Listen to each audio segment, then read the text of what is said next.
Okay, Okay, it's recording. yeah, I've seen it pop up. Okay, time is 6:33 on March 18th, 2021. I would like to call this meeting of the Parks and Recreation Commission to order. In the interest of public health and safety and pursuant to the governor's executive order N-29-20, members of the Parks and Recreation Commission and staff are participating in this meeting by teleconference in accordance with the executive order. The public may view this meeting online, but not in the council chambers.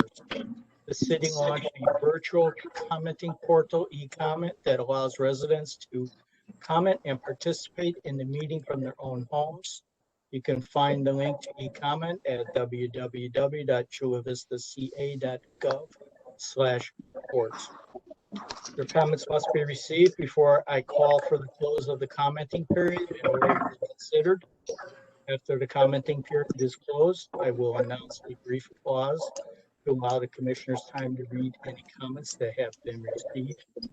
If you have any difficulty or need assistance with e-comment during the meeting, please call 619-409-5979 and Parks and Recreation staff will assist you. Will the secretary please call the roll?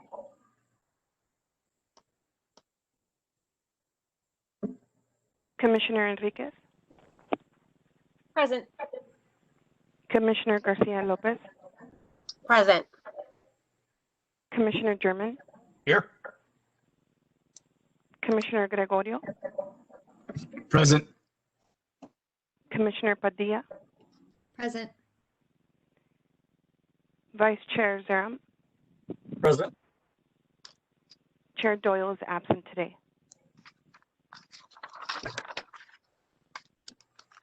Okay, public comments is the section on the agenda for members of the public to address the board on items that are not listed on the agenda.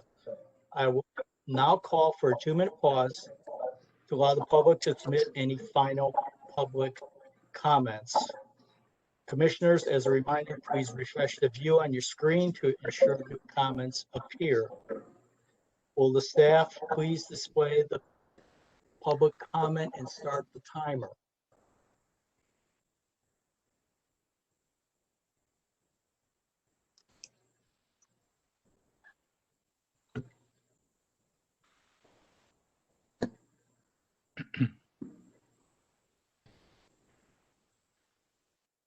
Gio?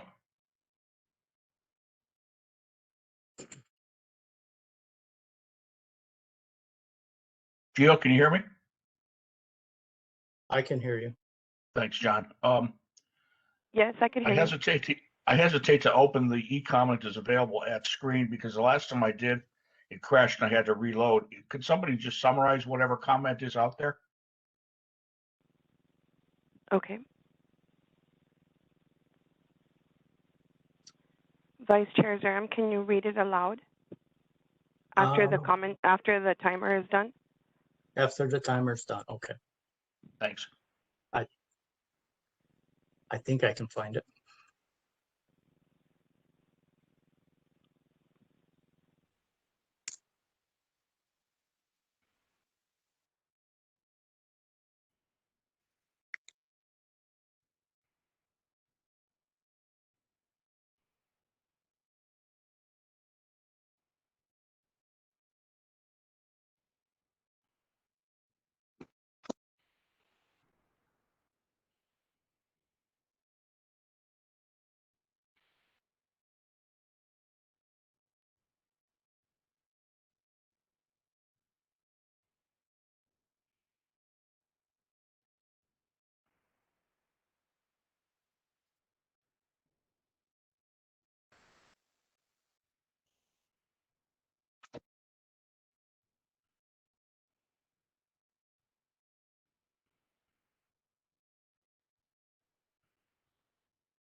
Okay, the timer is up.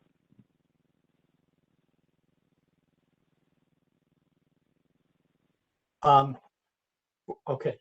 The commenting period for public comments is now closed. I can't pull up the comment again, but I took a picture of it. I could read it from here. Is this from Grace Sardina? Yes. I can read it. It's also on the screen. So let's give a little time for everyone to read it.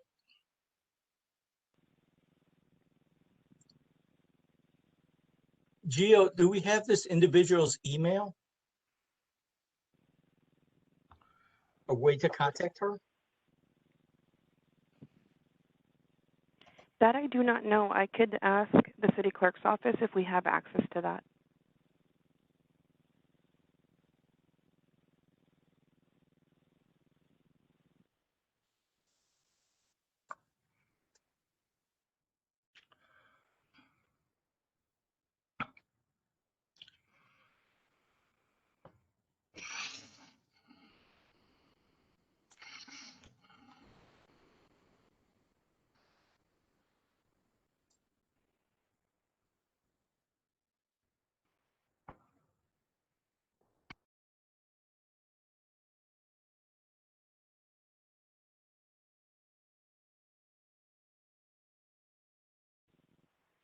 Has everybody had a chance to read it? Yes. Does anybody need more time?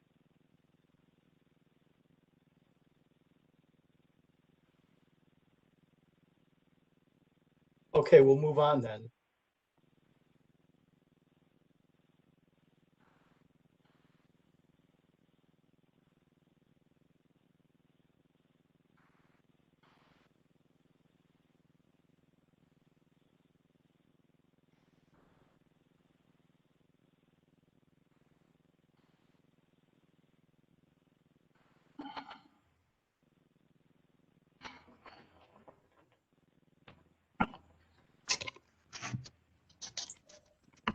Commissioner Zarum, your mic is muted. Thank you.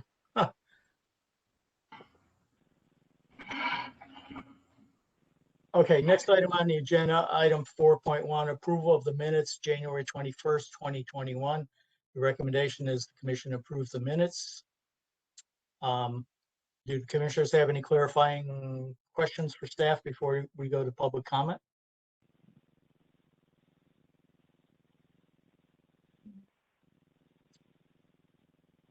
Now, I will now call for a 2-minute pause to allow the public to submit any final comments on the item before commission deliberation. Commissioners, as a reminder, please refresh the view on your screen to ensure new comments appear. Will staff please display public comment, start the timer?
Okay, time's up. Were there any comments received?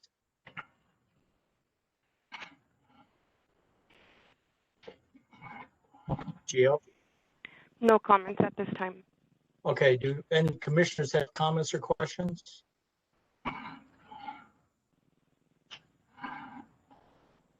Can we get a motion to approve? Commissioner German, So moved. second. A second. Ramsey, second. Gio, will you conduct a roll call vote? Commissioner Enriquez, Yay. Commissioner Garcia Lopez. You're on mute, Commissioner Garcia. Sorry. Commissioner German, Aye. Commissioner Gregorio, Aye. Commissioner Padilla, Aye. Commissioner Zaram. Aye. And Chair Doyle's absent.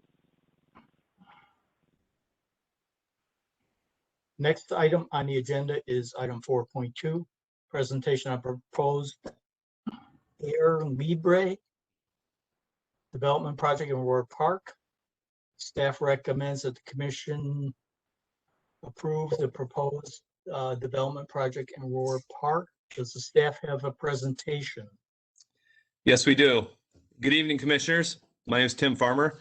The city was approached by Diana Ocampo last year looking for opportunities to create a unique outdoor space in one of our parks. We visited a number of potential sites and landed at Roar Park in an area where the city used to have an old ranger station building, which was demolished about 2 to 3 years ago. We were impressed with Diana's concept and her determination, and as you'll quickly realize, she's quite a go-getter. But more importantly, we saw an opportunity to really activate a mostly underutilized, if not an unutilized space in our largest and most visited park. So now let me turn it over to Diana to present on the proposed development project at Roar Park.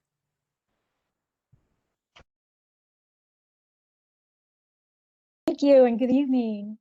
Good evening, Chair Doyle. I know he's not here, but I would like to acknowledge him, and Vice Chair Zerman, and the members of the Park and Recreation Commission. My name is Diana Ocampo, and it is an honor to be presenting to you tonight. Before we start, I would like to share a little bit about myself. I was born and raised in Brooklyn, New York, and at the age of 18, I joined the U.S. Navy and was shipped out to sunny San Diego and never left.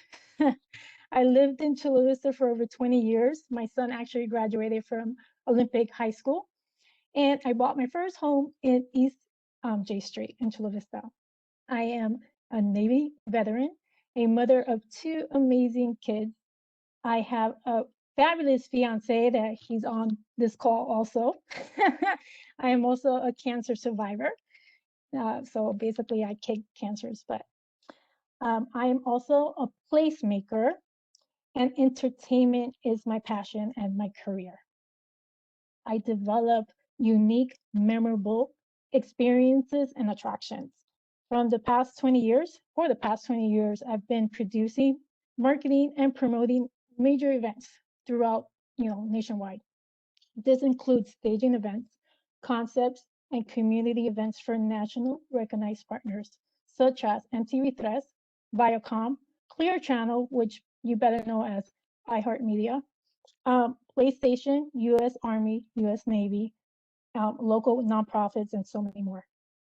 A little bit about my background. I made a name for myself in the MMA industry, community, mixed martial arts, as being the only female promoter in the world. I started Total Combat Entertainment in 2003, produced MMA fights throughout the world, achieved over 8 years of sold out shows. I was also ranked 3 in the world as the best promotion by Grappling Magazine. And most of my fighters went on to fight with the UFC and became UFC champions. In 2009, I successfully created Total Combat Paintball. I just love the name, at the Old Thai Ranch Town Center. I increased the revenues for the concessions by 8%, only being open 3 days out of the week. I also developed attractions in other areas to include Miami, Texas, North Carolina, and Mexico City. I currently just closed a deal with Apex Parks to create an outdoor skydiving experience for them in a wind tunnel. So basically it's a wind tunnel outdoors. Basically, I love to create and new experience for the community.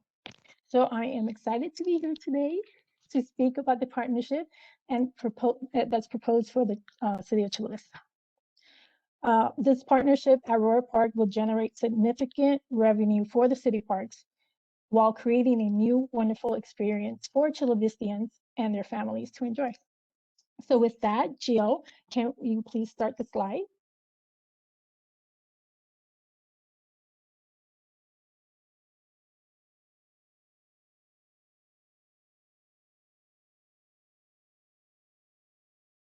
So this is actually a rendering of the project. It has sound. So when you have a moment, maybe you could play it in your devices so you could get the full effect.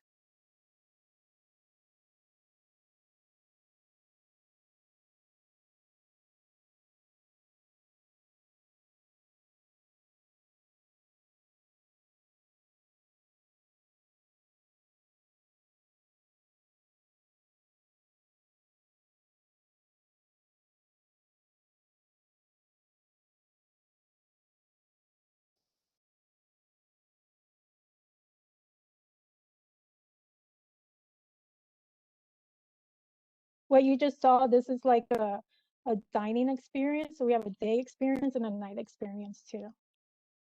Like I said, whenever you all have a chance, revisit the rendering video so you get the full effects with the music and the regular playing speed of the video. Gio, can you pull up the slide?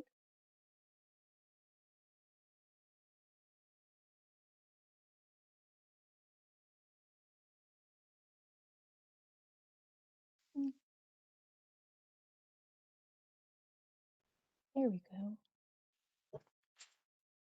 Does everybody have a visual?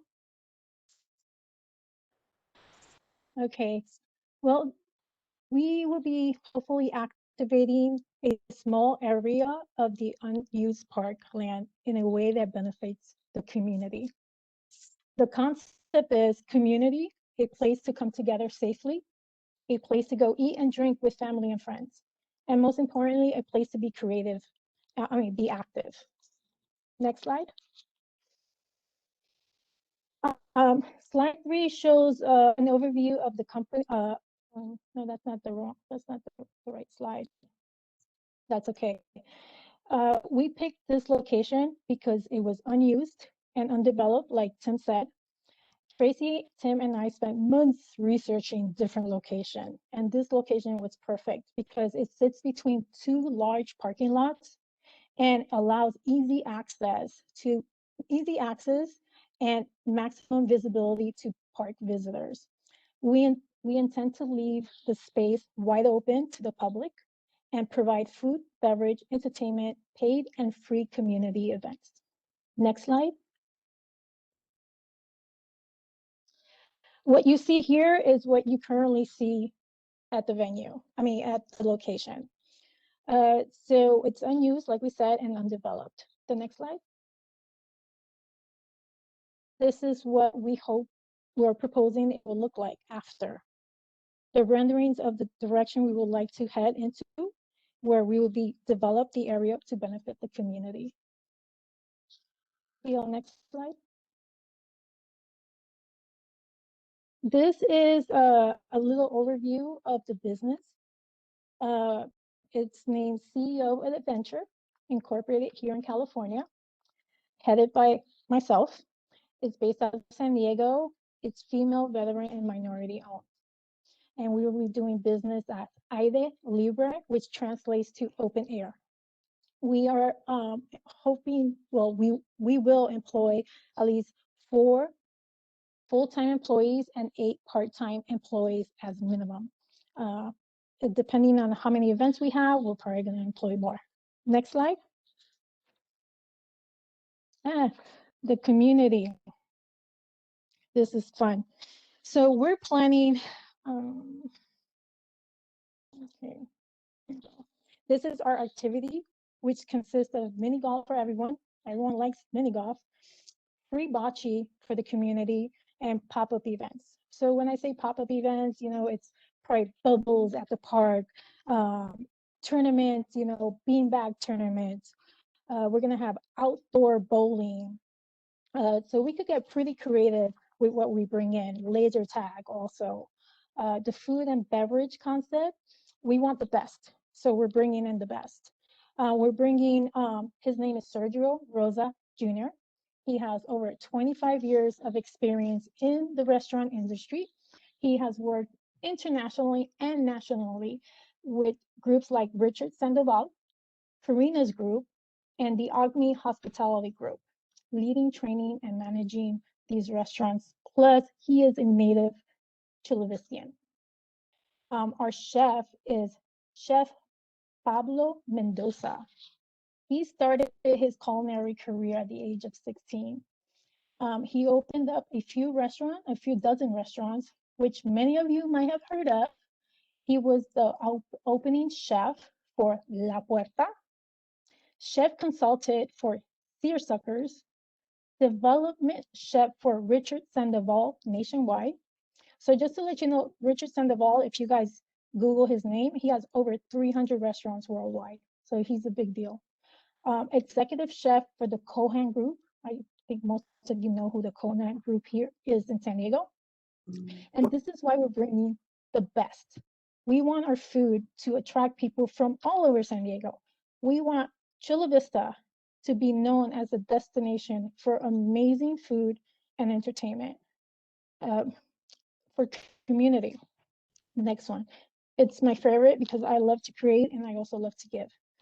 I want to bring events for families, for events for our youth, events for our seniors. People always forget our seniors. I want people to create memories and leave our location wanting to come back over and over again. Live music again. We miss live music. We're going to have live music for free. We want to hire our local bands to come and play for our community, from 70s to 80s to country to jazz to Latin and more. You name it, you know, we're going to rumbar. Music makes people happy. I personally can't imagine music without, I can't live without music. I don't know about you guys, but I love music. Fundraising, huge, especially now. Our nonprofit community took a huge hit due to COVID. If we can't be of assistance to help raise money, count me in, 100%.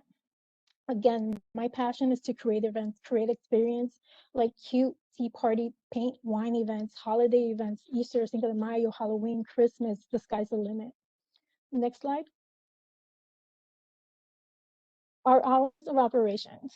So it's gonna be consistent with the park hours, but we're gonna fluctuate seasonally and for events, of course. So, you know, the first year we'll work with Tim and Tracy and, you know, make sure our hours coincide with the city regulations and everything's good. Next slide. Next, yeah. So our clientele, our target customers are individual interested in music, interactive activities, food, drink, fitness. A place where the community can enjoy a great meal, a place where adults can release their inner child and be kids and feel young, have a first date or a magical dinner under the stars. They value customer service, hassle-free environment. Our target customer ranges from students that have no money to individuals and families willing to spend money for quality service and experience. Next slide.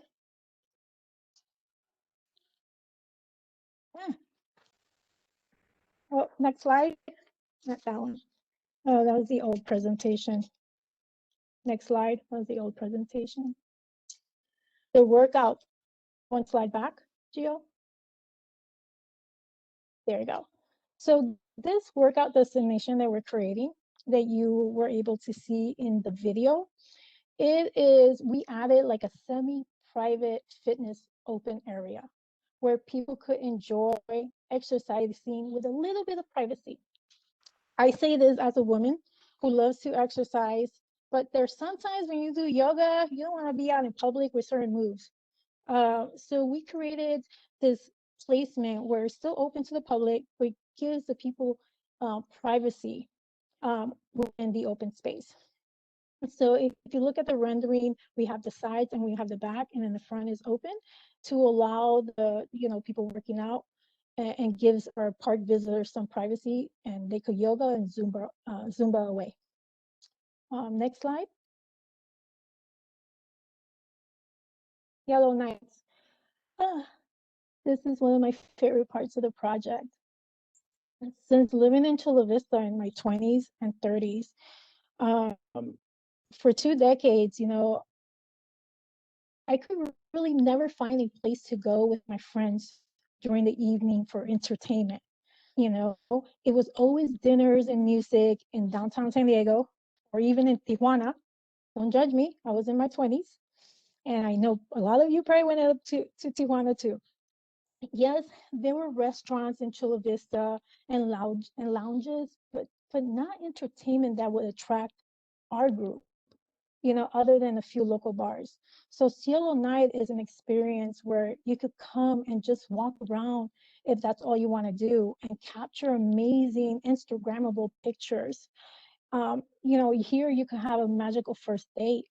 Listen to live music, a place where you want to come with your friends and bring your friends from out of town to experience the illuminated location and, of course, our delicious food and drinks. So this is one of my favorite parts of the project. Next one. This continues our night activation. We will have glow mini golf, fire pits to roast some s'mores, movie nights, late night laser tag. Again, there's so much that we could do and create for the community to give them an option to stay within the community and enjoy themselves. The next slide. So the next 2 slides is, again, just a little bit about myself. Basically that concludes the presentation. And my information is also included in the slide deck. But if there's any questions, I would love to answer them right now, if you have some, or later on.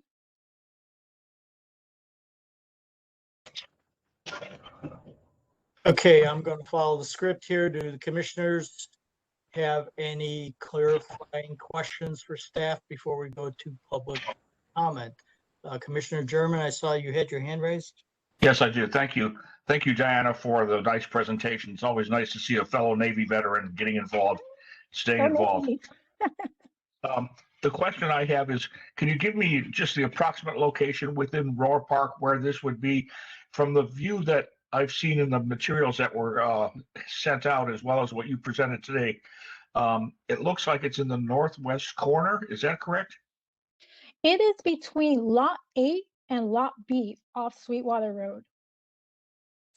And Okay. just for a little bit more of a wayfinding, it is directly behind the county building, the county's Province House.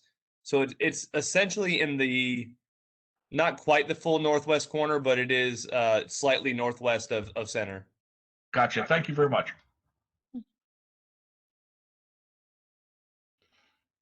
Any other commissioners have a question or comment?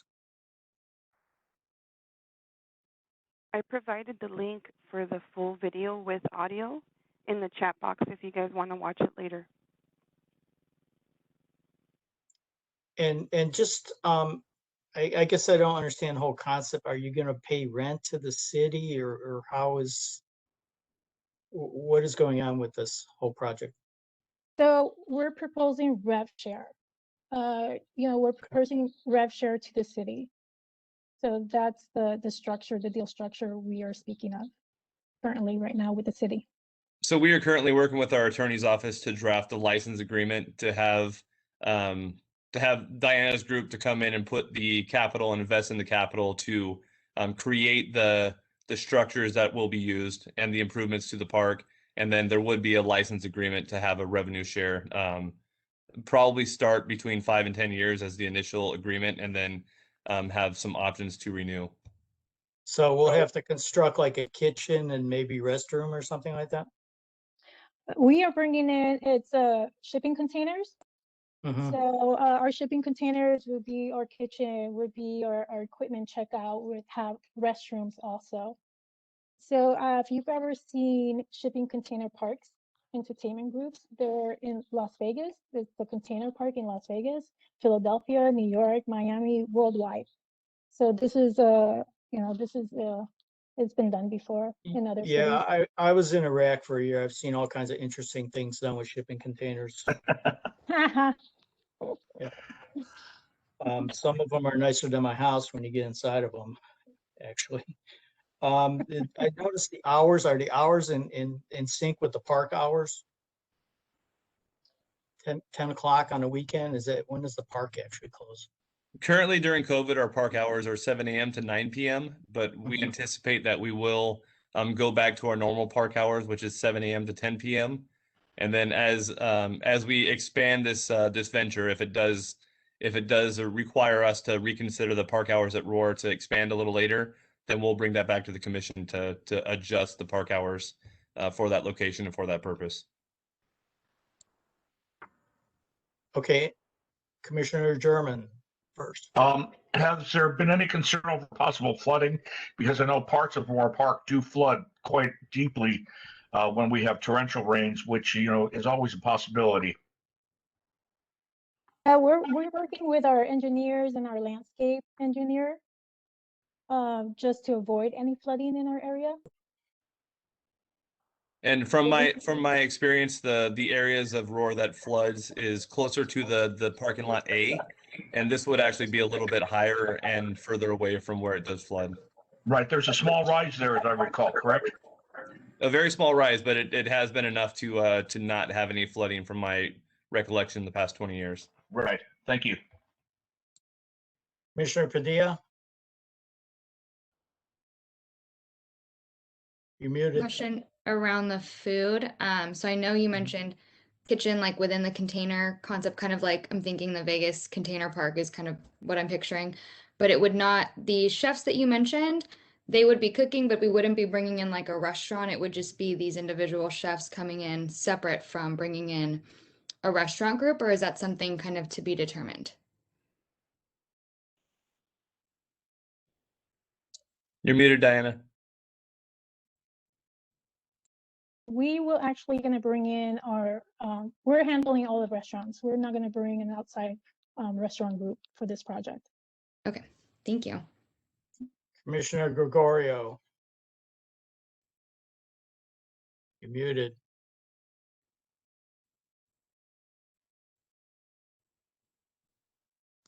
Commissioner Gregorio, you're on mute. It is. There you go. Hello? Can you hear me? Okay. Let's start over again. Diana, thank you for your presentation. Fellow retired veteran, Navy myself. This field for the workout center, how would you schedule, I guess, opportunities for external fitness bodies to come in and reserve a time slot? So currently right now throughout, Chula Vista and even San Diego, there's groups already in parks. So what we wanted to do is bring in the Zumba, the yogas, the stretching, and have time frames. They're going to be available on our website. And the plan is to have all these for free.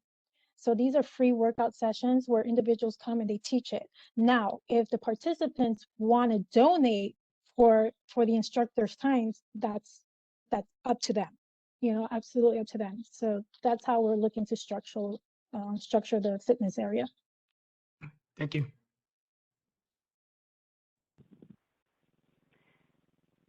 Vice Chair Zarum, let's do public comment first. Commissioner German had a comment first.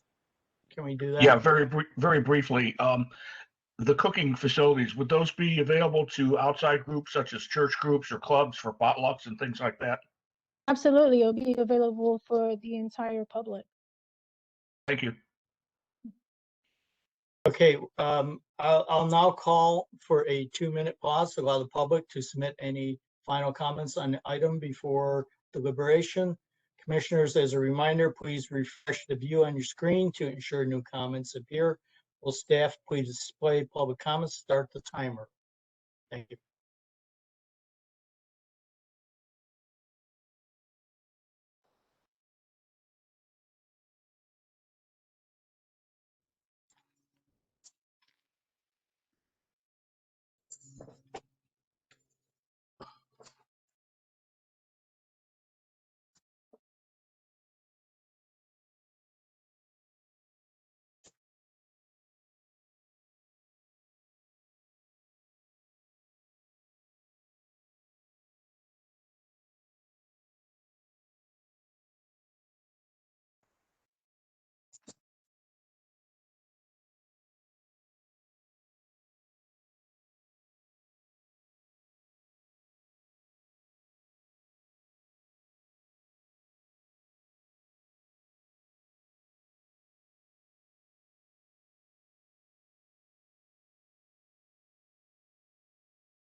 Okay, the commenting period for this item is now closed. Did we receive any comments? I don't see any. We did not receive any comments. Okay. My script is a little unclear here, but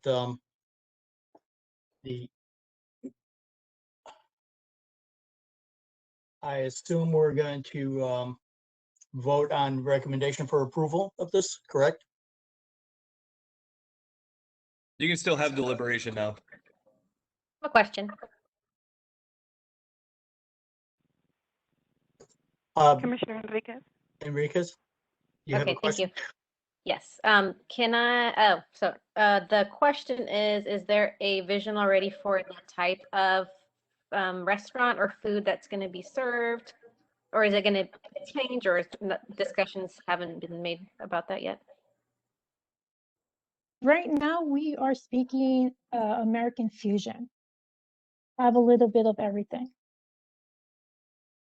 So we are creating the menu as we speak.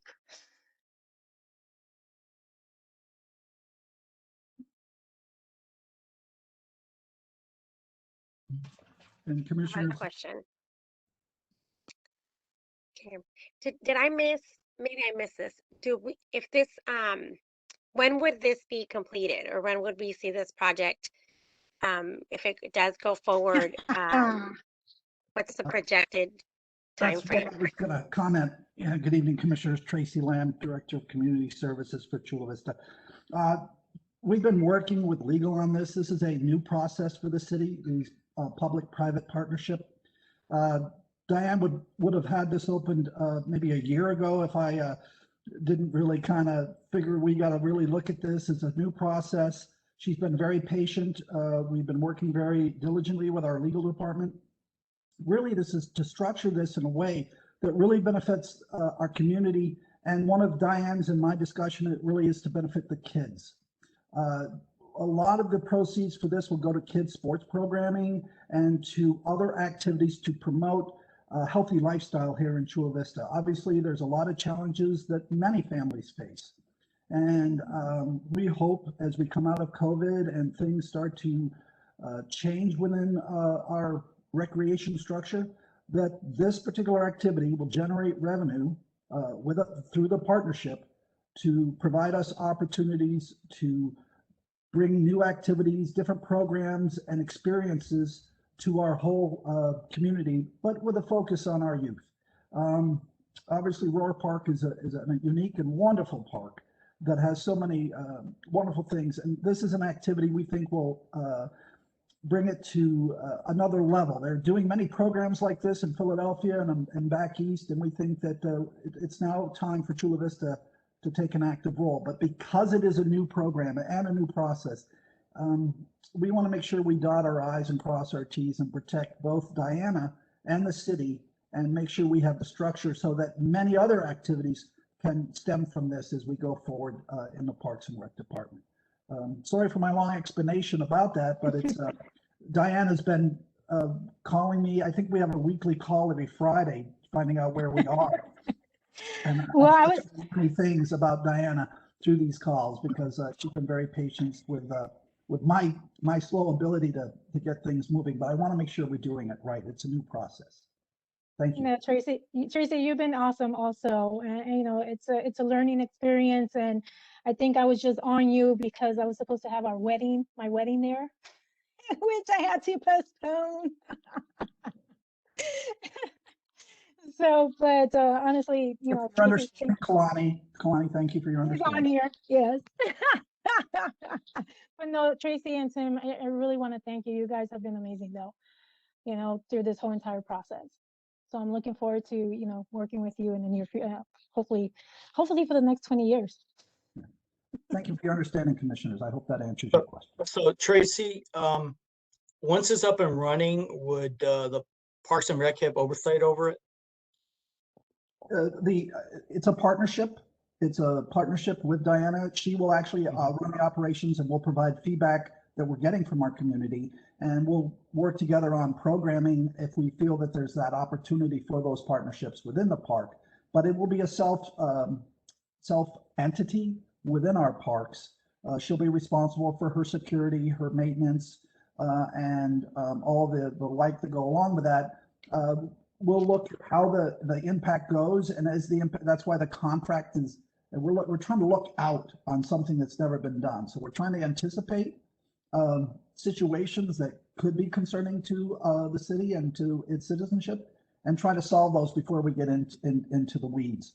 But that's what's taking so long on many things, is so that we have a plan in case something arises. You can't cover everything. You guys have been in the Navy, you know that everything goes sideways real fast. But our plan is to be as prepared as we can. You also know that from being in the Navy. And it is about getting anticipated training and prepared. So I heard revenue sharing. Will the revenue go to Parks and Rec or into the general fund?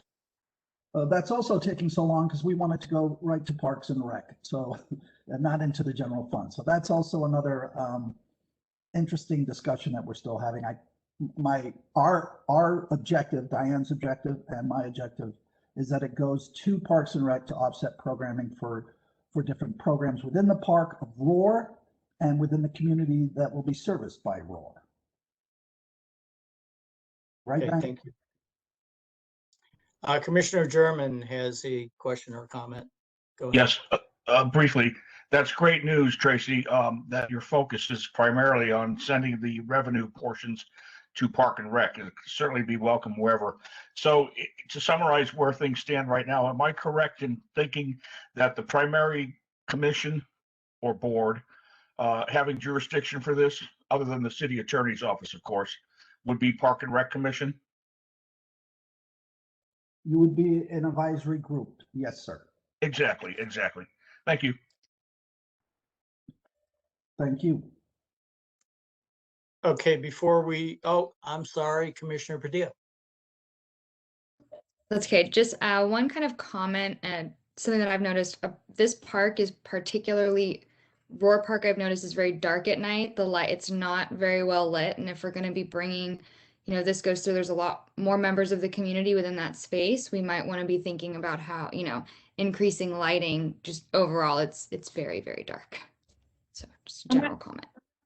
Yeah, I'm actually happy you brought that up. So in the rendering, if you notice, there's some like blossom trees. Well, those trees all light up at night. So the light, there's going to be plenty of light. And then our walkways will be lit. And our golf area and the area of the containers will have lights on top. So we have a pretty solid lighting plan. Great, thank you. Welcome.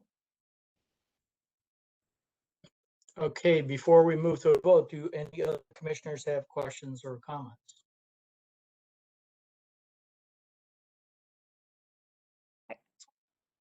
Commissioner Enriquez. Commissioner Enriquez. Thank you. Yeah, maybe also just to ensure that safety, that we look at the lighting in the parking lot as well.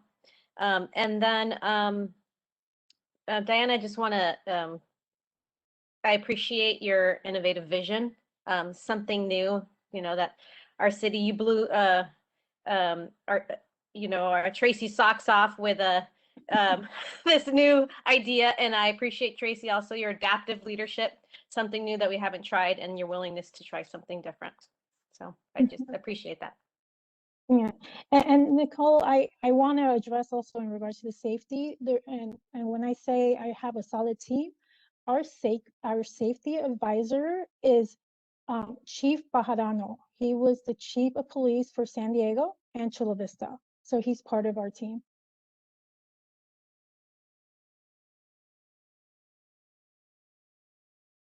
Okay, any other questions or comments from commissioners?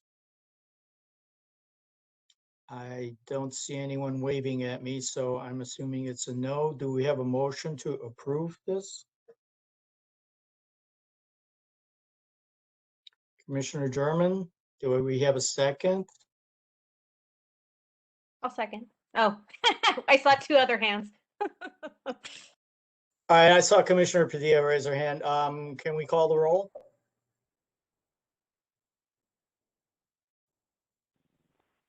Commissioner Enriquez. Aye. Commissioner Garcia Lopez. Aye. Commissioner German. Commissioner German, you're on mute. Aye. Commissioner Gregorio. Aye. Commissioner Padilla. Aye. Chair Zeram. Aye.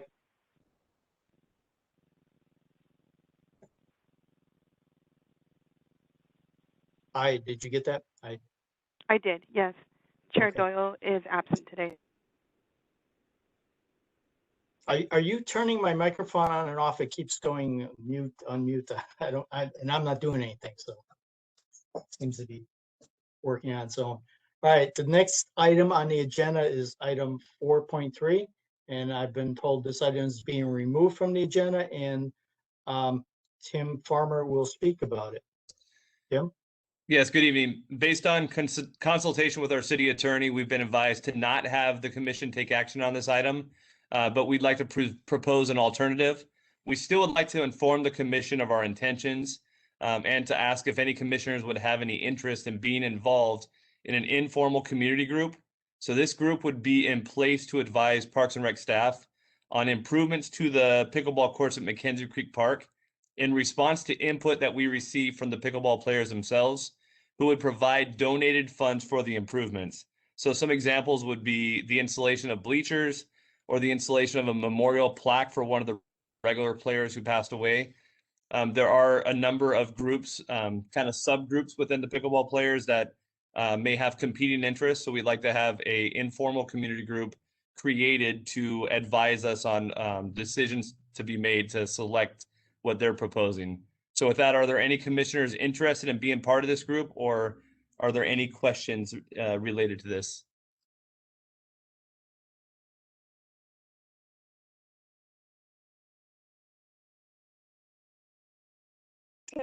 What district or what area is Mackenzie Creek Park? Mackenzie Creek Park is right off of Proctor Valley Road and Mackenzie Creek Way. So it's out in, I believe it's District 1.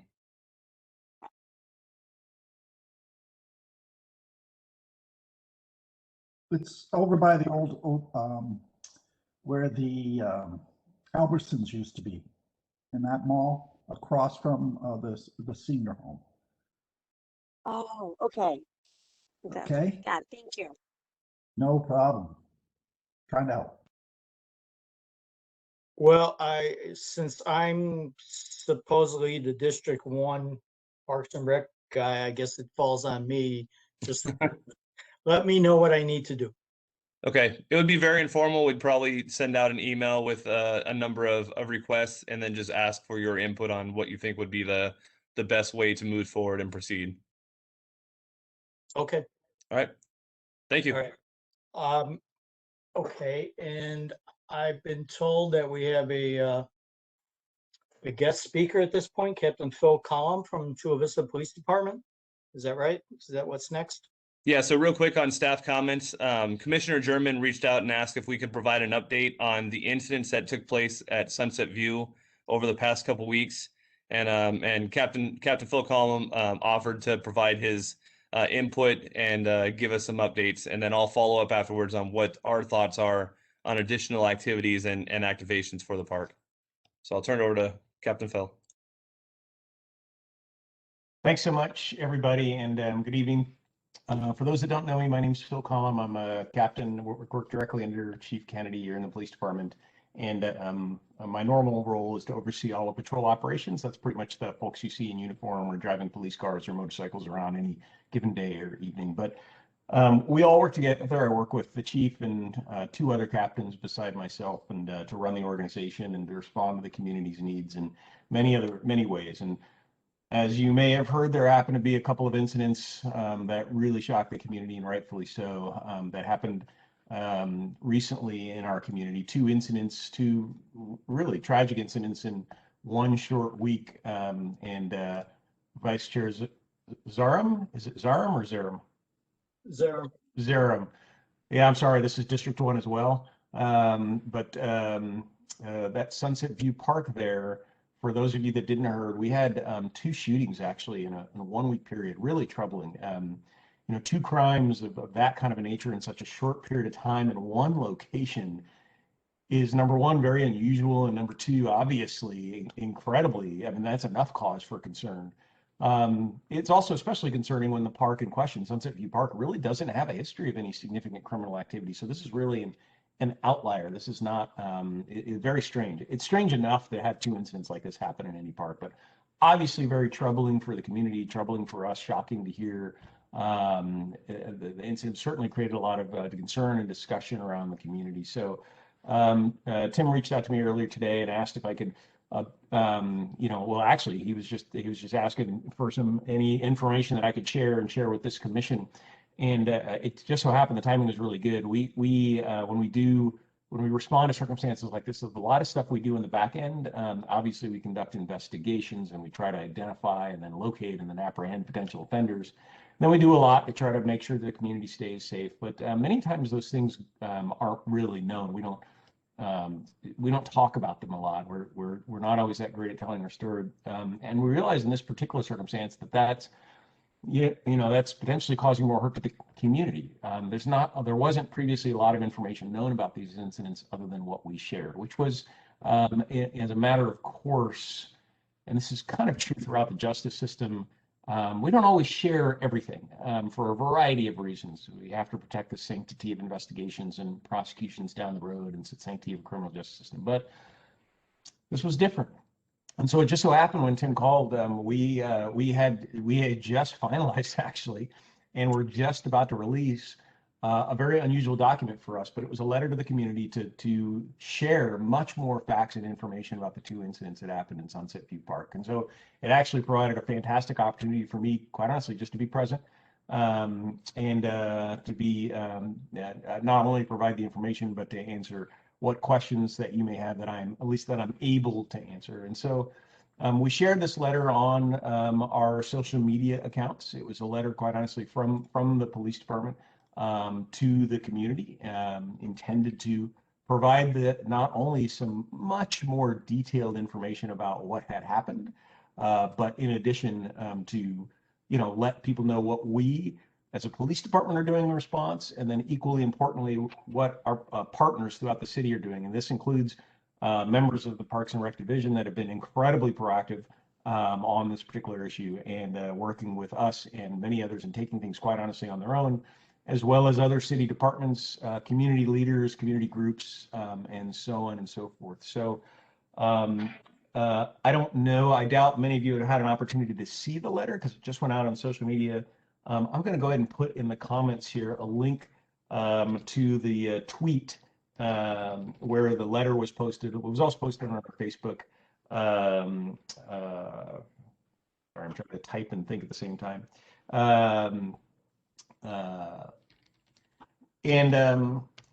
But I can certainly describe for you a little bit about both, actually much more about both incidents than you may have heard previously. So once again, these were two shootings that happened at Sunset View Park. Both shootings involved juveniles, kids. The first shooting happened back on March 6th. It happened around 8:30, 8:26 in the evening, actually. And the incident, what we previously released about this incident is that we knew that a juvenile had been shot in the arm, and it was a non-life-threatening wound. That's great. The juvenile had initially actually claimed that they were just shot while using the bathroom in the park. Later, pretty quickly actually, the juvenile change of heart or whatever, but actually told us perhaps a little bit more closer to the truth of the story. And in this case, the juvenile actually had been online and arranged the purchase of an illicit material. Basically, arranged an illegal transaction with somebody. They had arranged to meet in Sunset View Park for this illegal transaction to happen. In this case, the juvenile convinced a family member to give them a ride to the Walmart in Chula Vista. The juvenile doesn't live in Chula Vista, in this case lived in San Diego. And so family member gave him a ride to Walmart ostensibly to shop, but that was really just a ruse. While heading to the Walmart, the juvenile convinced the family member to pull over because they needed to use the bathroom, and they were going to use the bathroom there at Sunset View Park. So the family member pulled over, the juvenile went to the bathroom, unbeknownst to the family member again, and the juvenile went in there to meet with this person for this illicit transaction. But at that time, the other person actually had another person with them. So the juvenile ended up meeting with two people. Those people displayed handguns, assaulted the victim, and then attempted to rob him, quite frankly. During that struggle, the gun went off and the victim was shot. The victim was shot in the arm, again, non-life-threatening, very, very fortunate. And then the offenders fled in the area. At first, the victim didn't even tell to the family, got back in the car, and then told the family they had been shot, but shot trying to use the restroom. And the more details of the story didn't come out till a little bit later. So those offenders we do not know who those offenders are. They are unknown, and we are really asking for the public's help, and any information about the circumstance, about the situation, would be helpful to us. But we have a team of investigators working on that case. And then precisely 5 days later, on March 11th, this time at kind of close to the same time, around 7:20 in the evening, we got calls of gunshots, again, in the area of Sunset View Park. And in that case, our officers, they arrived on scene and found a male who was suffering from gunshot wounds. They attempted to do life-saving measures and resuscitation. He was eventually transported to hospital, but despite all the measures, he passed away. That incident is also still under investigation, but so far, and I must stress that this investigation is still ongoing. We have just lots of people working on this, but so far, all the information so far tends to suggest that this was also some sort of an illicit transaction that was going on. A little bit different in this case, however. This person was apparently at the park arguing with some people that they already knew. So unlike the first case where they were potentially strangers that met up for an illicit transaction. In this case, it was people that knew each other and they were there together, but also conducting some sort of illicit transaction. And the motive for the shooting appears to be related to that. It's a little fuzzy for us, but we do understand that during the argument, one of those people pulled out a handgun and shot the victim there. Again, we have a description of the offenders in this case. We have actually had some great cooperation from our public in this case, and we are making great headway on this investigation, but it will still take some time. Again, we are asking for the public's help on that. So 2 significant incidents in a really small area of town within a 6-day period is very, very, very shocking. So we immediately, anytime there's a significant and shocking event like this, a violent crime, especially of this nature, one of the things we do routinely is we immediately step up visible patrols in the area. And we do that for a number of reasons. Obviously, we want to dissuade or discourage any more illegal activity. Obviously, we don't want the offenders, if they happen to come back in the area, it provides an opportunity to identify them or apprehend them. We want to make sure the community knows that we're there, quite honestly, that we are responsive. And so we did that in this case as well. We are continuing to do that, actually, not just in the park itself, but the surrounding areas and neighborhoods as well. I've already participated in one community forum about crime, basically in this general, and actually in District 1. There'll be another one coming up on March 30th. This was another opportunity to talk to representatives for the public vis-a-vis this commission. And then at the same time, again, I can't thank and acknowledge enough the Park and Recreation staff who, quite honestly, jumped all over this issue proactively, started looking at the park, and we started working together in terms of, hey, is there things that can be done to either activate this park in a more positive way? If we're seeing some kind of nefarious or illicit activities going on in the park, how can we bring more positive interactions in the park that reduce the negative implications? Do we need to do various physical changes to the park, change the way the lighting systems work or the timers, or when the park closes and how it closes? And to that degree, I know our Parks and Rec crew have been working significantly on that. They now, as my understanding, close the restrooms and the park gate just after sunset. So they're on that pretty quickly. There's a number of youth sport team activities that are taking place in the fields, and they're going to have the 2 park rangers work together close to the restroom area to help ensure safety when there's folks around. It's my understanding that they've met with some lighting contractors and are working on, again, evaluating the lighting, seeing what can be done to try to increase light, thus discourage inappropriate or illegal activity. And again, looking at ways to activate the park for family-friendly programming, what we expect out of a park. To some degree, listening to the incredible presentation, quite honestly, around Roar Park, there's potentially great opportunities there for the city and a number of parks in terms of activation through public-private partnerships. Not saying that for this, I honestly don't know, but I was listening to that, very impressed. So we're also sharing with our community, of course, a number of safety tips, things that they can do. We did not receive any calls for service around this park, around these circumstances. So we are really encouraging the community to please call us if there's suspicious activity, especially if anything they see that is criminal in nature. We really want to know those things. We do have resources to try to make sure that the community stays safe, and an active community is probably the best way to do that. So I really, again, just wanted to be here. I appreciate you taking the time to hear me out, but we are really going to get this information out. There is, in a vacuum of information, sometimes the rumor mill and the social media feeds can tend to fill it up with information that's not entirely accurate or it is completely wrong. And so for you, I really do encourage you to share this information. We want the community to have the appropriate facts.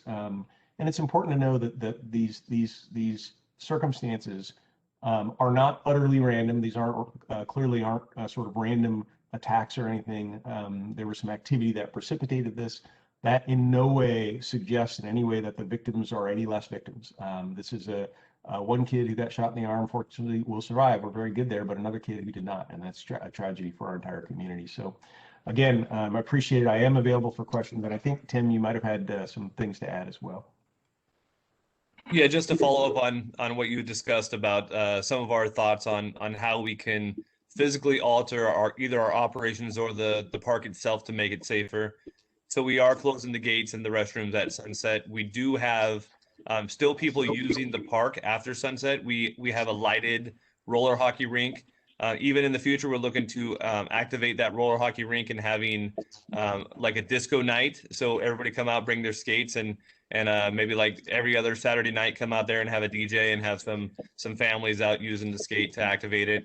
We did meet with Musco Lighting if we can get a price quote on how much it would cost to put sports lighting on both those fields, so we can extend our activation throughout the nighttime hours until 10 p.m. We're also looking at opportunities of having outdoor basketball tournaments, because there are some lighted courts up above the park there. And then we did do a walkthrough with the police department today, looking at crime prevention through environmental design. And so the only thing that they mentioned was some of the shrubs in the back just need to be trimmed down. But for the most part, it is a pretty open access and open viewable park. So the way that it was designed, the way that's been maintained, has been pretty open access. So that makes it even more reason for us to focus our efforts on just continue to activate the park, get people in there, get families in there, and just safe and healthy uses of the park. So with that, we can have any questions.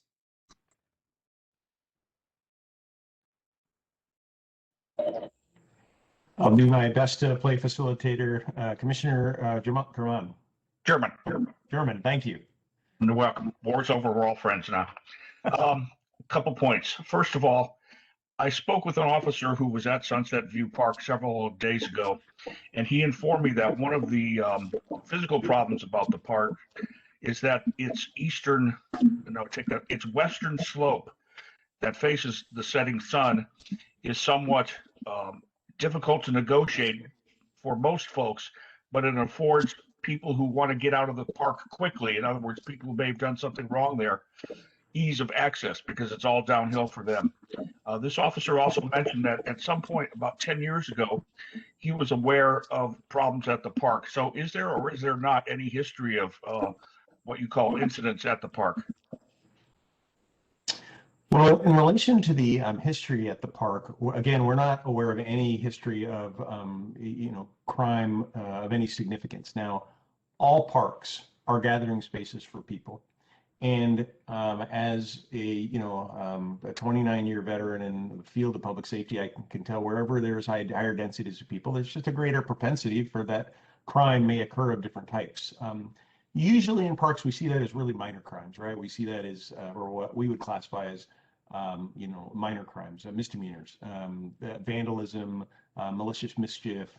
Sometimes disputes or even fights can break out, drinking where people shouldn't be, perhaps some minor drug use, things like that. Certainly nothing that would suggest a level of violence in this park whatsoever. So these two, again, these are unusual incidents for sure. Now, I think we have at the same time, I've talked to residents out there, much like you're describing, that have told me, honestly, over the last whatever period of time, we've noticed that the park has kind of changed, and we've seen different type of people in the park and different types of activity, and we're not so comfortable in that park anymore. Well, that's really important information and valuable for us to hear. But this was, at least to my knowledge, the first time we were kind of getting that, that information fed through. So that's part of this engagement campaign, is really how important it is that the community, engages. It's as important that we're out there trying to engage with the community, trying to solicit this information, but as well for the community to call us when they see issues or concerns. Now, the community can't always know what's appropriate to call on, what's not, what's exactly a crime, what isn't a crime, and we understand that. The way I tell people all the time is, hey, if you're not sure, if the hairs on the back of your neck are standing up, just listen to those hairs. If you have a gut feeling about something that doesn't seem right, listen to your gut and call us.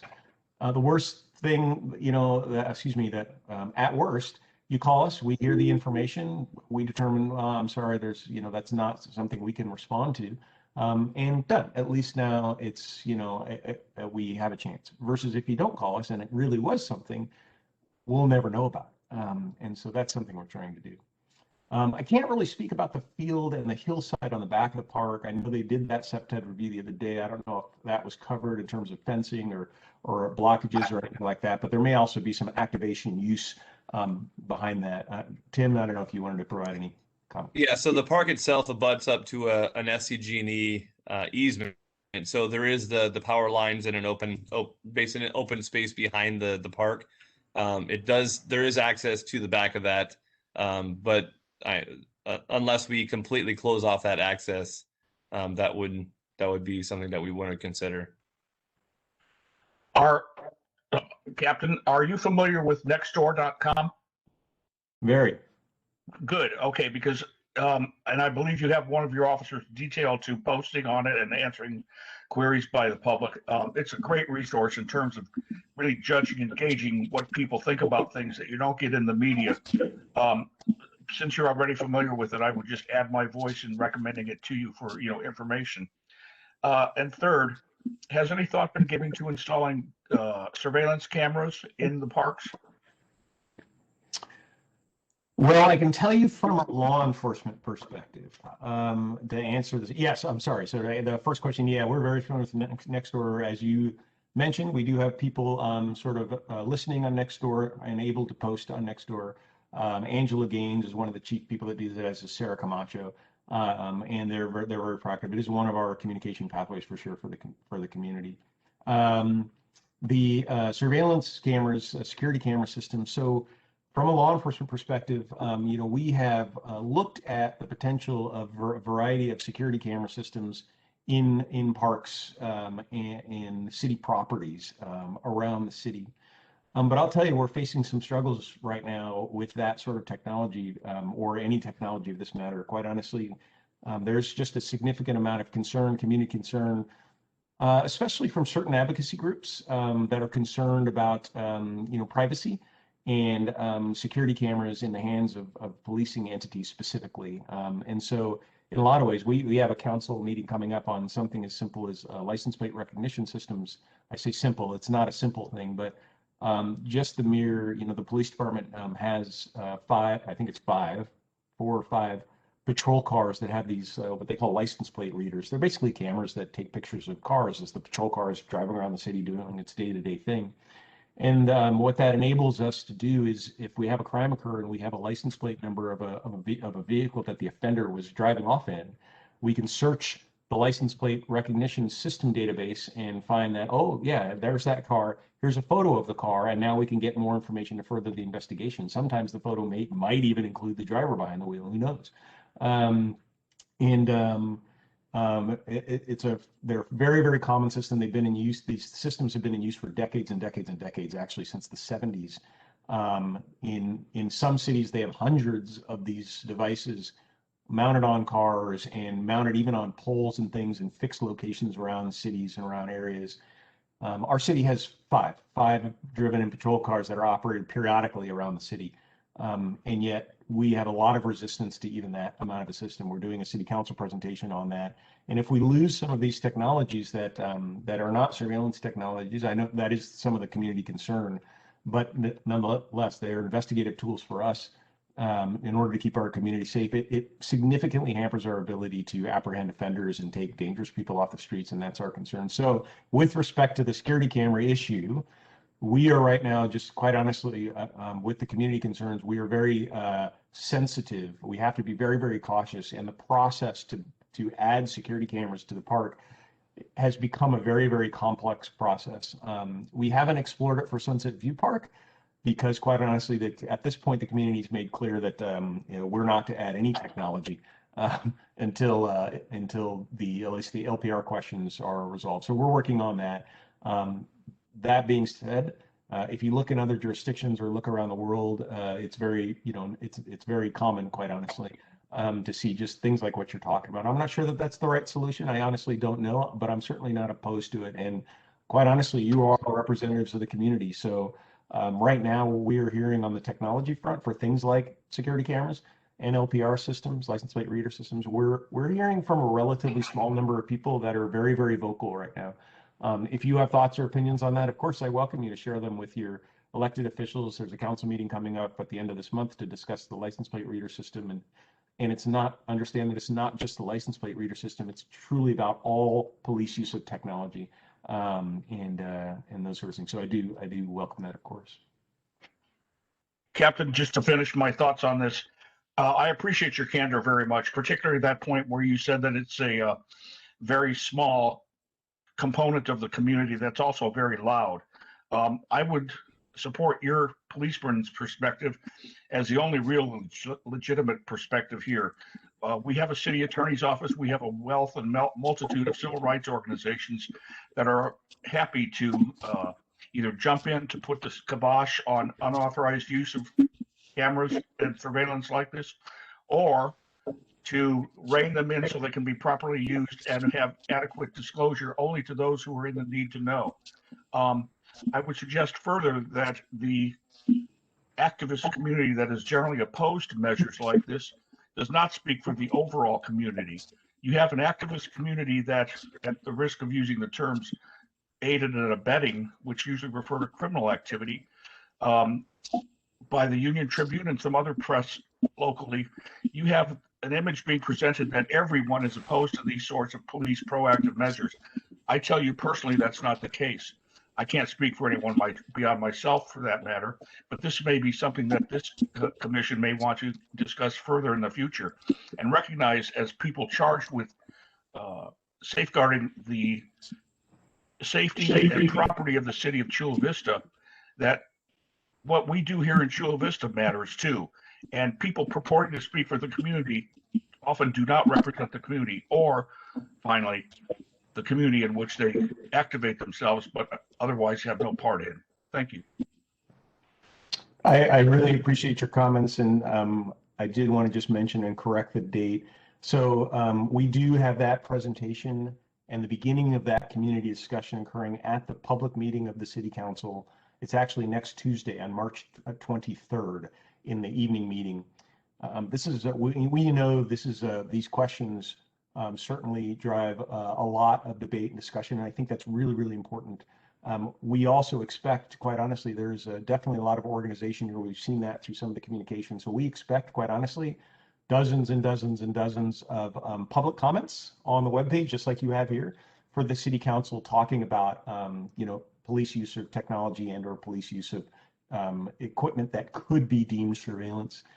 And that's great. It's valuable to have the input. I don't want to discount. We really want to make sure we are policing and providing policing services in a way that our community needs, but also in the way that our community expects. And if technology is a concern for the larger community, we need to hear that. There is no doubt, and we need to adapt to that.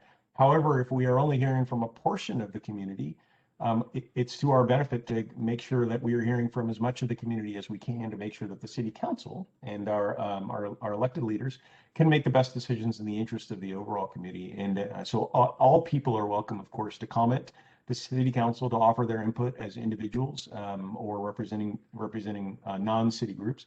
And I encourage everyone to be involved with their City Council and to participate. And that's a simple way you can participate. You can log on today and type in a comment with your thoughts. So, but I really appreciate your candor as well. Thank you. Okay, I have a comment. When you say all people, do we mean just Chula Vista residents? Yeah. Because let me just throw something out there. When the Columbus statue became, an issue, most of the agitators were not from Chula Vista. Yeah, that's a loaded question for me. I appreciate the question. I think that's really probably, I think I'll leave that up to the, the City Council themselves, who have to hear the comments and make decisions for the city of Chula Vista. I can't say what I guess my personal thoughts are about that. Well, I can't speak for all the commissioners. My personal thoughts is if it's something that's going to happen in Chula Vista, it should be Chula Vista residents that decide, not a bunch of agitators coming down from San Diego or wherever. That's just my personal opinion. But okay, I think Commissioner Enriquez, did you have a comment? Did I see your hand up? Yes, I had a question about going back to the incident at Sunset Park. I appreciate your information regarding the other issues, and I think some of the issues, some community members have with that has to do also with the sharing of the technology and what entities that technology and information is shared with, not necessarily the technology itself. But back to Sunset Park, I had a question about these two teenagers, these two students, I'm assuming students in high schools, and if they are in fact, and I don't need to know what high schools they go to, but if they are in fact local students attending high schools in the area, it would be it'd be imperative to communicate with high school staff and administrators regarding because we're talking about April 12th returns to school as well. Students have been home. They're doing things that they may not have done in the past, since they've been just glued to their computers and their phones and nothing else to do. So, I wouldn't doubt that these two teenagers would, may not have gotten into these incidents if they had been sitting around in their home searching for stuff on the computer. So, it would behoove the school community to know and to take action as school leaders, restorative practices, whatever it is, restorative justice, some sort of healing in the school, and informing of students about the dangers, obviously, of dealing with online interactions or whatever. Yeah, Commissioner Enriquez, I wanted to really, number one, thank you for your comments. I couldn't agree more, and I don't want to give the wrong impression, by the way, in your first comment. There is no doubt that this public discussion about specifically the ARPR program, we learned some things, and the police department certainly has taken some action to correct some things that probably should have been corrected a long time ago. So these are, again, the discussion is extremely valuable, and all opinions are very warranted. That's how we grow as an organization. That's how we make sure that we're, as we like to say, policing not only in a way that the community needs, but also in a way that the community expects. And yes, to answer your question about these kids, in both cases, both kids were not residents of Chula Vista. They had come into Chula Vista. There's a variety of reasons why, and to some degree we'd have to guess, but the specific victims were not residents. Both were juveniles, so I would presume they were maybe in some sort of a school, but honestly, I'm not even sure of that. They were both older juveniles, just barely under the age of 18, quite honestly. And both, as you already know now, were participating in illegal activity at the time this thing happened. But your point on the pandemic and on the closure of schools, as well as the what juveniles are doing these days, as well as many of the other social and economic factors right now, right? Being locked up indoors and, just economic concern and so many other issues. It's part of the reason why nationwide, I don't know if you know this, but we are in a time of rising violent crime right now. The city of Chula Vista is seeing it. There were some articles recently about how the homicide rate in the city of Chula Vista had tripled, had gone up 300% in the last year. Now, I don't want to freak you out too much. We're a city of almost 300,000 people, and a tripled homicide rate for us is 10 homicides in an entire year. That's bad. Don't get me wrong. Our average is 3. That's how safe Chula Vista is. But nonetheless, okay, so it did triple. But it's not just that. We've seen robberies, armed robberies go up in our community. We've seen some assaults go up. We've seen some crimes go down. We've seen family crimes and crimes against children go down. That may have to do something with the lack of reporting because kids aren't in school. But there is no doubt that we are in a current time of an increase in violent crime, and that may also play a role. We think that likely relates to some degree to the pandemic and other factors related, and that could play a role here as well. So your point about the school districts and our relationship and partnership with the school district is spot on. That's really, really important for helping prevent these sorts of activities, number one, and certainly this sort of victimization, number two.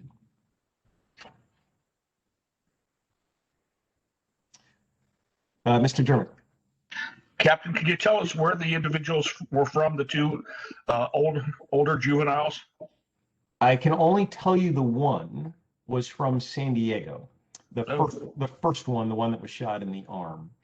The other one I cannot, and I can't only simply because I don't know. I'm literally looking at our release we did today, and it's not. That's fine. That's why I phrased it as can you.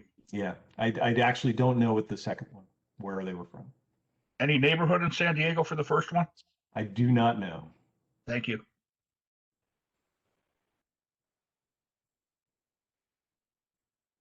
All right. Well, I don't see any more hands waving or anything. So again, I really appreciate your time. I hope by providing some more detail, maybe hopefully filled in a few blanks about what happened here, and please spread the news. And please encourage all of your constituents, all of the people that you are here to represent and be part of in this community. We're all in this community together. We need to work together, communicate together, but let them know that includes communicating with us if they see issues or potential bad activity, so that we can follow up. Thank you. Thank you. Thank you. Thank you, Captain. And we have a few more updates in our staff comments. Moving along, Giovanna has something that she can show from our city clerk's office, asking for the commissioners and any members of the public to complete a survey in regards to city council agendas and city agendas. So I'll let Gio provide a little bit more information. So you guys might have received an email already from the city clerk's office. They're trying to revamp all of the city's agendas and requiring some of your help. You could take out your smartphone and scan over the QR code on the right-hand corner. It'll take you to the link for the survey for you guys to fill out. And this is actually just to make it easier on the public, as well as the commissioners, on making the agendas more accessible. The agendas will also be translated in Spanish, and you'll be able to download them from your phone.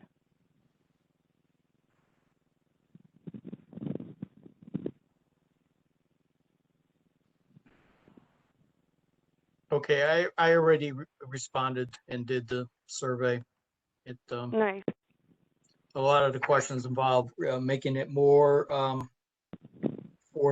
so citizens can understand it, and you don't need a law degree to understand it. There was a lot of questions along those lines. Giovanna, if you can put the SurveyMonkey link in the chat, and then anybody in the future can access that link. Okay. Yeah, I got an email in my inbox regarding it, and that's when I responded. All right, if anybody else needs to stay on this, we can. Otherwise, we can move forward with our community services update from December and January. Okay. And Gio, if you can share the presentation there, and then Sean will provide the update.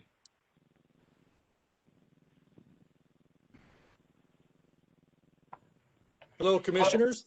This is Sean Ellis. I'm going to report to you on what's been going on December and January. Can everybody hear me? Yeah. Okay, great. Well, good to talk to you guys. So community service for December and January. Let's start out with Parks by the Numbers. Operation Pride. Our rangers been out. They picked up over 282,000 pounds of trash and 168 shopping carts collected. Work for Hope. We had 6 parks cleaned and painted. Those included Mackenzie Creek Park, Chula Vista Community Park, Sunset View, Winding Walk, All Seasons, and Roar. And then safety awareness, 301 city masks have been distributed, and 3,197 park users informed of COVID-19 rules. Can I get the next slide, please, Gio? Thank you. So our park updates. Breezewood Park, if you guys have not got out there to check it out, it's amazing. It's very, very popular. I know we go out and clean this park quite often, and staff are saying that it's always packed, always packed. So this park is complete and visitors are enjoying it. The new additions include 2 play structures, swings, fitness stations, and one-of-a-kind zip line.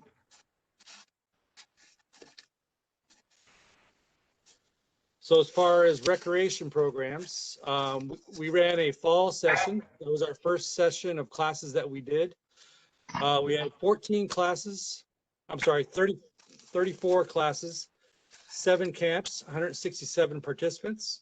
Then for the winter session, which started in January, we had 81 classes, 1 camp, and 423 participants. And we're currently taking registration for the spring, and it's even bigger. Everything is going great for our recreation programs. Next slide, please. Now for aquatics. For Loma Verde, we have 5 ongoing rentals. Parkway 4 ongoing. Private lane rentals. At Loma Verde, we had 69, and Parkway, we had 106. For the private swim lessons, we had 7 private swim lessons and 7 private swim lessons also at Parkway. Next slide, please.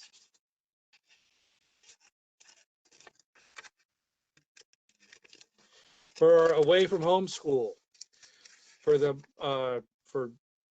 December and January, we had 101 students served, and we've been doing it on a monthly basis, 101 students. And that's primarily at Parkway Recreation Center.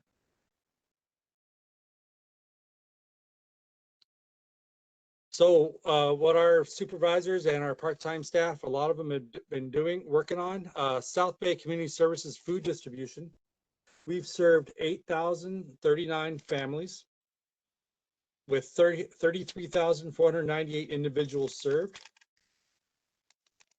Our food delivery program, we delivered 389 boxes.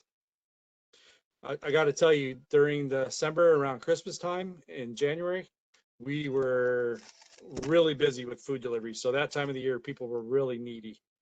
We're glad to help out. Our senior check-ins, we did 78 welfare checks. At the COVID testing site, this is at the South Library. We've done 24,203 COVID tests that have been administered. Our Parks and Rec staff are down there checking people in, helping them out with registrations for the system and getting them through the process. Everything's going really smooth right now. Next slide, please. So at our parks, applications accepted online for outdoor fitness and church permits.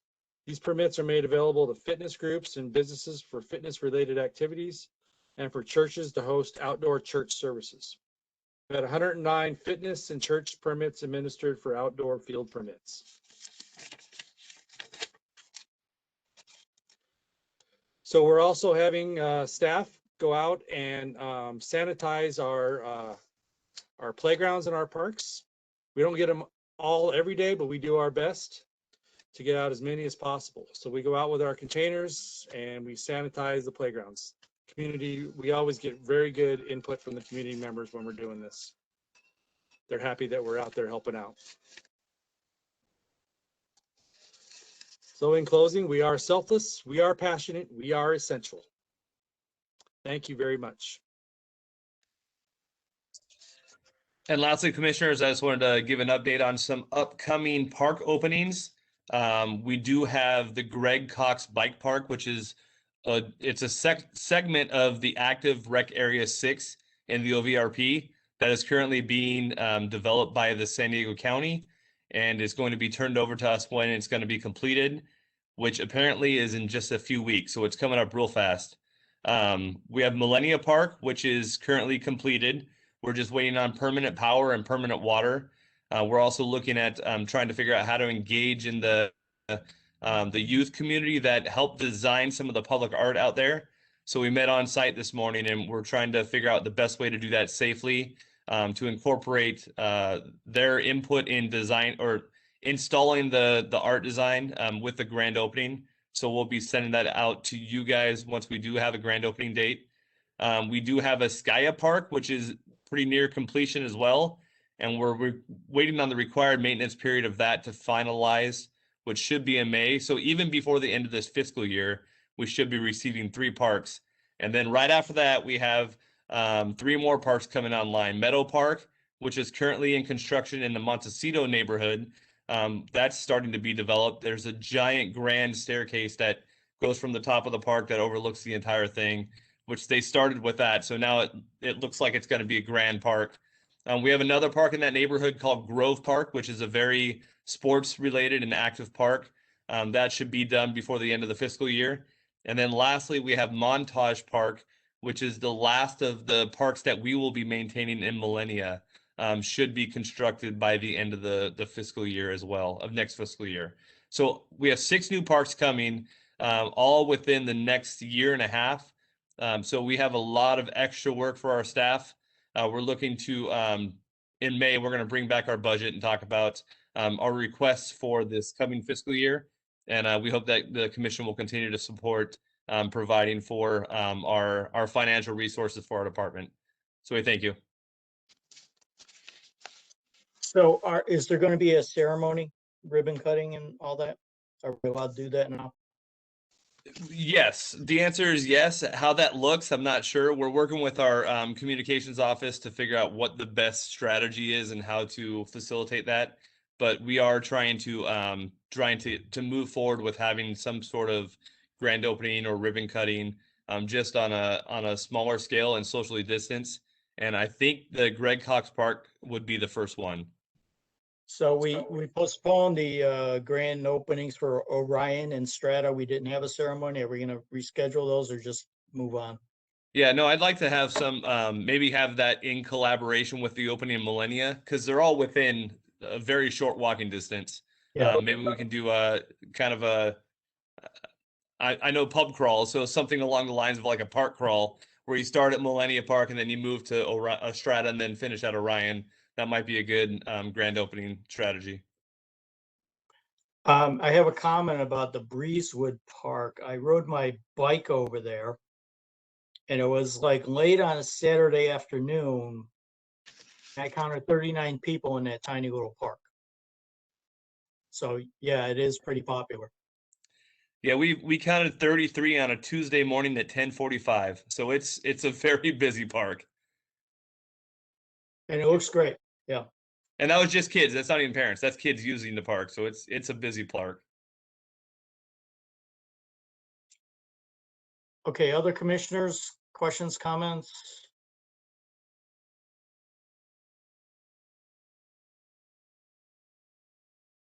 Thank you. Nothing. Let me get back to my script. Next up is the chair's comments. There was a letter provided to you, and it's just it's for Otay Valley Regional Park. We received a lot of funding, and I'm not going to take credit for this. The city of Chula Vista also sent the letter. The county did, probably under Greg Cox's signature, and the city of San Diego also sent the letter. And we were able to secure some money to improve trails in Otay Valley Regional Park, and they're going to link up with the rest of the Chula Vista trails to finalize the green belt. I don't know if you've seen the green belt map.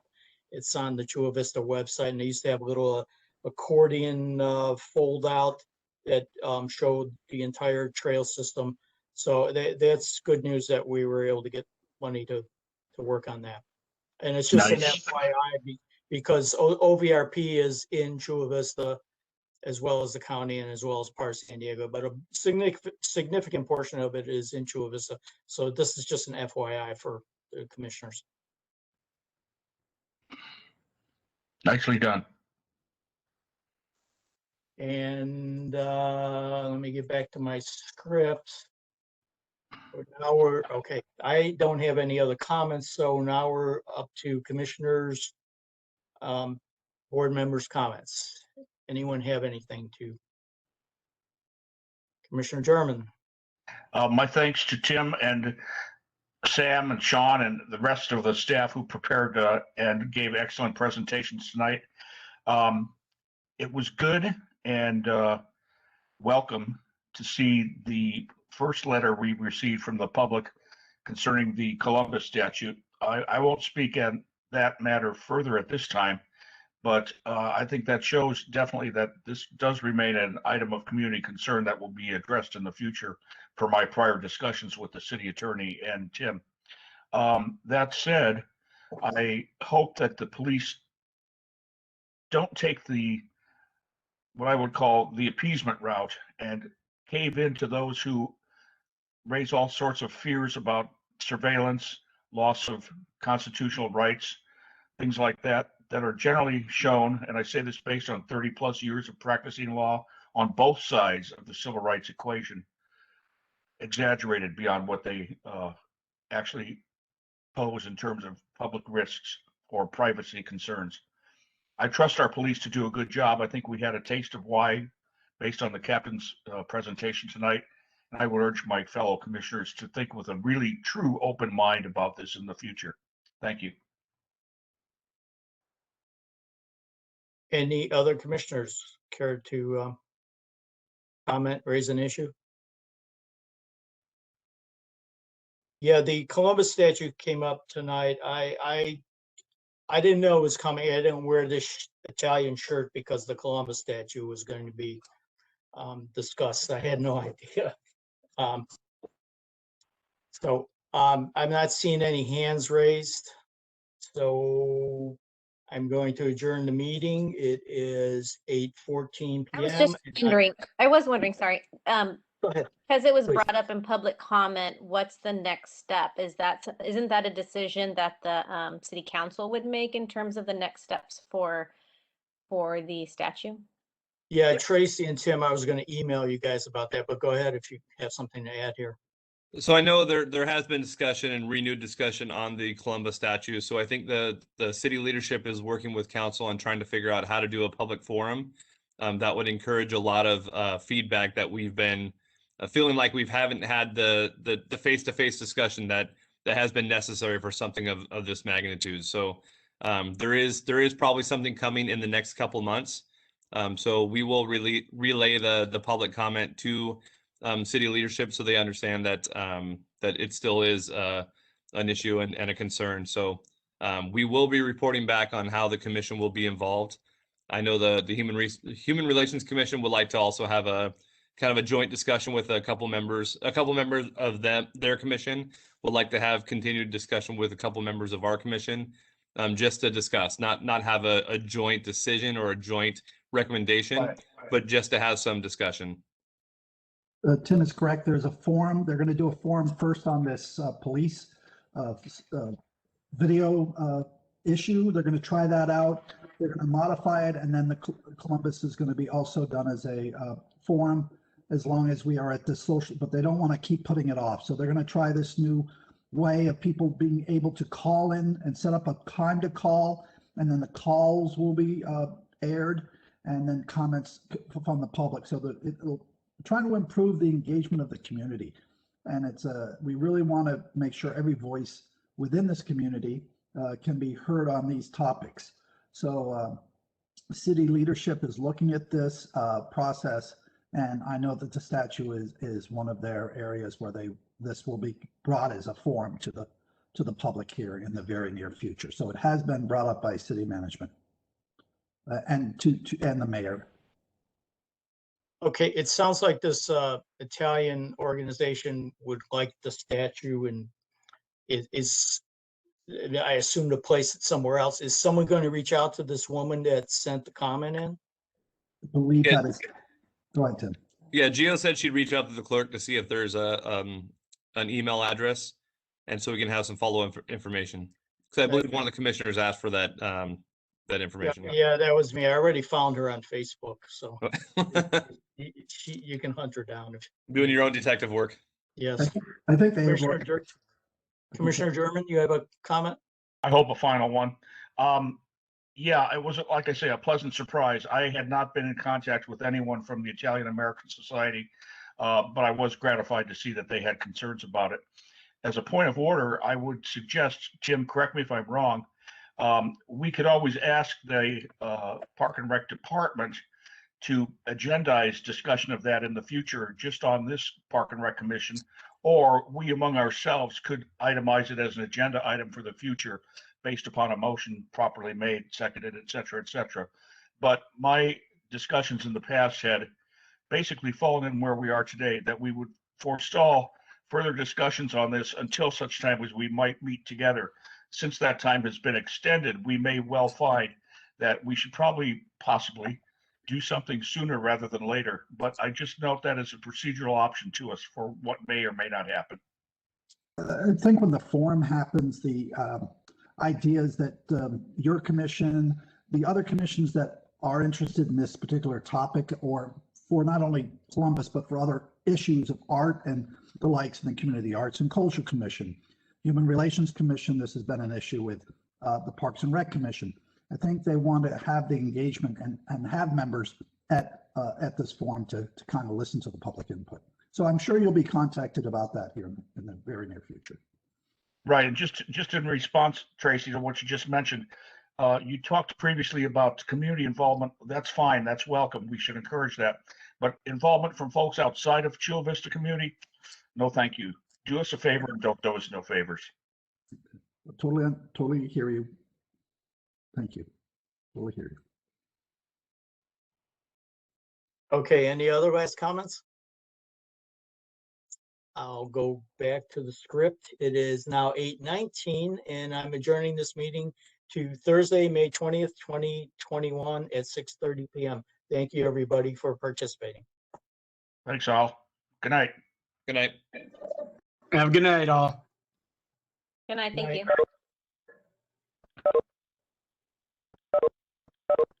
Good night, everybody.